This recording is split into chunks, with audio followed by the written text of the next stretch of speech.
We're sitting here with April, and we were just discussing some of the, I would say, really incredible changes that she's seen since we've done stem cells in her knee. So, April, if you could just comment a little bit about what you've experienced at this point.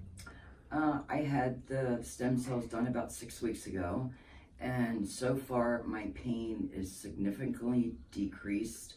I can sleep with my knees together. I can sleep on my stomach with no pain in my knees. I can go up and down steps. I haven't been taking Motrin or opioids in 6 weeks. The pain relief is just incredible. And you use a statement with me that it's really been life-altering. Would you agree that that's really what you're seeing? Oh yes, very life-altering. I can sit in the car before 30 minutes to an hour and I was just in awful pain. We did a trip. I was in the car 9 hours, no pain whatsoever. It's wonderful. Fantastic. Well, I appreciate it. There's a lot of people suffering, so thank you for doing this. Mm-hmm.